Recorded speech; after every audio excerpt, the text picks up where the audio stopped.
Today I'm going to attempt to quiet down this Grandstream GWN 7806P 48-port network switch by replacing these three fans here with the Noctua models that you see up here on the screen. Okay everybody, this video today is going to be about a major fail that I experienced this week thanks to doing additional testing. So the point to walk away with from this video is test, and oh yeah, make sure you test. So here's what happened. You see the switch I have in front of me. This is the GWN 7806P. It's a super loud switch. It's got stock fans in it. So what I went ahead and did was I ordered 3 Noctua replacement fans to hopefully quiet down this switch. And that was the intent of today's video. The original video that I had hoped to release was showing you the actual physical replacement of the fans with some numbers, testing the decibels before and testing the decibels after. And that video came out great, except I realized after doing some further testing that I cannot release this video to you because it was a major fail. And what do I mean by that? Well, everything seemed okay.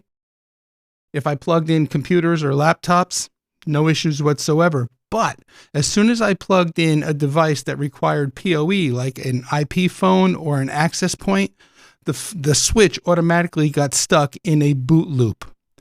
And it went like, now what is going on, right? So I know Jason over at Jason's lab has this switch, so I kind of pinged him and I was like, hey, have you ever experienced this? And he's like, yep. You know, do you have meshing turned on? If you have meshing turned on, that could cause it. And I was like, yeah, no, meshing's not on. I verified that. So the next thing we decided to check was the actual fan RPM. So I logged into the switch that you see here in front of me with via SSH, and I checked the fan RPMs, and it was showing all kinds of erratic reports. It was showing fan 1 failed, and then all of a sudden fan 2 failed, and all of a sudden fan 1 was fine, but fan 3 failed, and then it was just sporadic, irregular reporting. So I, at that point, knew that I had to go back to the original stock fans and sacrifice the benefit of the obvious quality. So that's what I did. You see all my tools here today. Here are the 3 Noctua fans right here. Had high hopes, but you know what? Sometimes things just don't work out. I got my tools here, everything. But I ended up having to take them out, put the 3 stock fans back in, just took it off the test bench. Everything is working fine.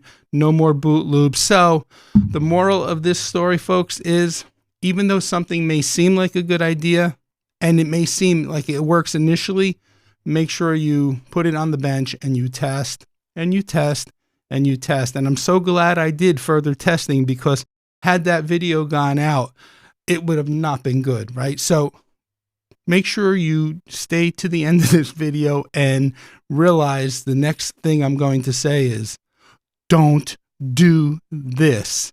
Learn from my mistakes and stick with the stock fans, as annoying and loud as they are, because you're going to be saving yourself a lot of headache, frustration, and time by watching this video to the end. All right, folks, if you'd like to see more content like this, click the video on the screen. And as always, thank you so much for watching.